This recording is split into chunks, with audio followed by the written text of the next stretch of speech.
The Pacific was abuzz with news from Clark Air Base. Rumors and whispers spread quickly among military analysts and aviation enthusiasts alike. Something significant was unfolding at this historic Philippine military hub, a place long associated with pivotal moments in regional security. But this time, the excitement wasn't about a cutting-edge stealth fighter or a next-generation jet. Instead, it centered on a familiar silhouette, a proven aircraft, now assigned a radical new mission that could change the face of aerial warfare in Southeast Asia. The Philippine Air Force's A-29 Super Tucano, once known primarily as a rugged counterinsurgency workhorse, now bristled with an array of new sensor pods and antennas. These upgrades hinted at a transformation far beyond its original design. Behind closed doors, Embraer's engineers and the PAF's technical teams had quietly collaborated to reimagine the turboprop.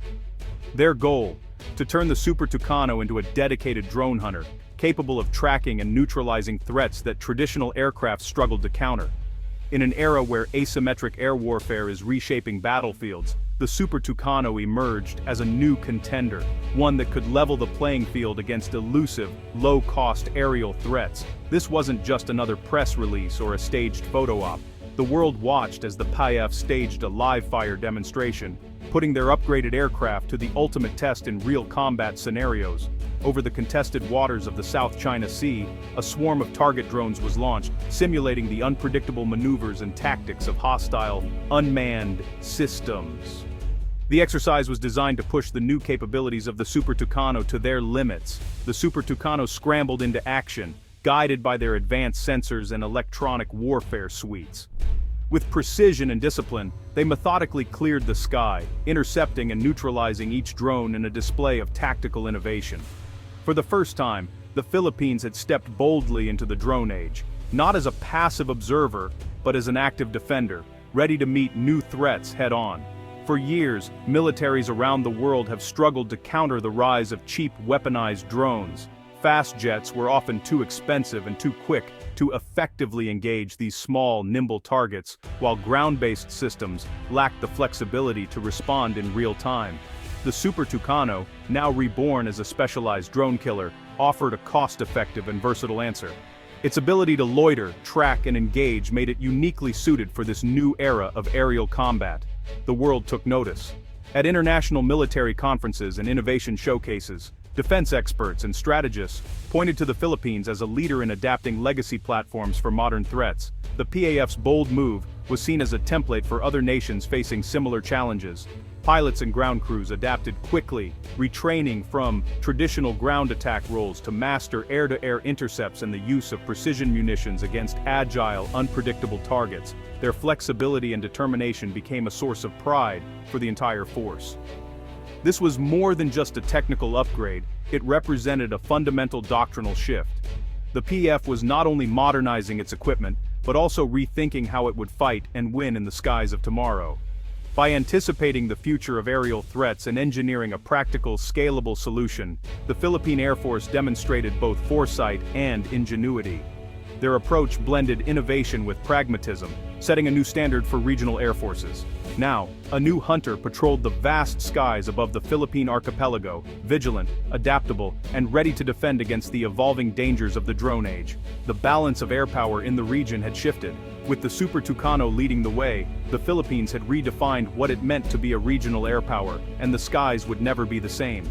The A-29 Super Tucano was built for rugged, low-cost operations, perfect for counterinsurgency. But as threats evolved, so did the mission, from hunting insurgents to hunting drones. Instead of buying new systems, the PAF and Embraer upgraded a trusted airframe.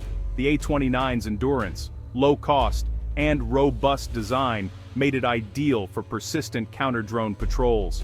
Now, the Super Tucano is the guardian of the lower airspace, protecting critical assets from cheap, weaponized drones. It fills a crucial gap, handling threats too small and numerous for high-end jets.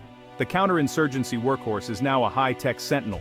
Drones have revolutionized warfare, introducing a level of complexity and unpredictability never seen before on the battlefield. No longer are wars fought solely by soldiers on the ground or by expensive jets in the sky. Now, small unmanned aircraft can change the course of a conflict from miles away. The sky has become a three-dimensional chessboard where every move is calculated and every piece, no matter how small, can have a massive impact. Commanders must now think in new dimensions, anticipating threats from above, below, and all around. Cheap quadcopters, once the domain of hobbyists, can now deliver lethal strikes with pinpoint accuracy. This technology gives even small, poorly funded groups a form of air power that was once reserved for the world's most advanced militaries. Traditional jets, while powerful, are too expensive and too fast to effectively counter these nimble threats. Firing a $1 million missile at a $1,000 drone is simply unsustainable, both financially and tactically, forcing militaries to rethink their strategies. Recent conflicts in Ukraine and the Middle East have demonstrated just how devastating swarms of drones can be. These coordinated attacks can overwhelm even the most advanced air defense systems, rendering traditional methods of protection nearly obsolete. The psychological impact is real and profound. The constant presence of drones overhead erodes morale, making soldiers feel exposed and vulnerable at all times, and reducing their overall effectiveness in combat. Ground-based defenses, while helpful, are limited and can be easily swarmed by large numbers of drones. Lasers and electronic warfare offer promise, but these technologies are still in their infancy and not yet practical for widespread use. The need is clear. Militaries require a persistent, affordable platform, capable of patrolling vast areas and engaging low-value targets efficiently. The future of warfare depends on adapting to these new realities. The old ways of achieving air superiority are no longer enough. As technology evolves, so too must our strategies, or risk being left behind in this new era of warfare. Transforming the Super Tucano into a drone hunter required far more than simply strapping on new weapons or adding a few gadgets. It demanded a complete reimagining of the aircraft's capabilities from the ground up, a true technological metamorphosis. This process began with a full-scale tech overhaul, replacing legacy systems with cutting-edge avionics and digital infrastructure designed for the modern battlefield. At the heart of this upgrade is a sophisticated sensor suite. A high-resolution, electro-optical infrared turret and a compact ASA radar work together, allowing the aircraft to spot and track elusive drones even when they blend into cluttered or challenging environments. Secure encrypted data links now connect the Super Tucano with ground forces, naval vessels, and command centers, creating a seamless web of information sharing. This enables real-time collaborative targeting and engagement, so threats can be identified and neutralized faster than ever before. Inside the cockpit, the pilot is no longer just flying solo. Instead, they become a vital node in a vast, networked defense system, constantly exchanging data and coordinating with allied assets. The weapons package has been completely reimagined as well. Now it features precision-guided rockets and mini air-to-air missiles, each specifically tailored to intercept and destroy agile, fast-moving, unmanned aerial systems that traditional weapons might miss. Upgraded mission computers fuse data from every sensor into a single unified tactical picture. This advanced sensor fusion automates threat detection, tracking, and prioritization, giving the pilot instant situational awareness. Such automation is absolutely vital for countering modern threats like drone swarms, empowering pilots to monitor, track and engage dozens of targets simultaneously without being overwhelmed. The cockpit has evolved into a nerve center for high-tech aerial hunting, where every display, control, and alert is designed for rapid, informed decision-making in the heat of battle. With these upgrades, the Super Tucano is no longer just an aircraft. It's a fully networked predator, seamlessly integrated into the digital battle space and ready to dominate the skies against the threats of tomorrow. The Super Tucano's biggest edge? Low operating cost. Its turboprop engine sips fuel, making long patrols affordable, turning the enemy's cost advantage upside down. Versatility is key. It retains ground attack and recon roles, switching missions mid-flight if needed. With over 8 hours of endurance, it can patrol like a beat cop, always ready to respond. It operates from short, rough airstrips, allowing rapid dispersal across the islands. This forward basing slashes response times and increases unpredictability. The Super Tucano is resilient, flexible, and always where it's needed most. It's a persistent shield against drone threats. The PAF gets maximum value from every sortie. Drones create anxiety and erode morale, but the Super Tucano flips the script. Its presence overhead reassures troops and civilians, symbolizing active protection. Tactically, its networked sensors and data links let multiple aircraft coordinate, turning chaotic swarms into manageable targets. Flying low and slow, it can hunt drones hiding in valleys or behind hills, something jets can't do. The Super Tucano patrols the same routes drones use, intercepting them early. This forces adversaries to rethink drone attacks. No longer low risk, high reward. The cost and complexity for attackers rise sharply. The Super Tucano deters drone threats, denying easy access to the airspace. The tactical calculus has changed.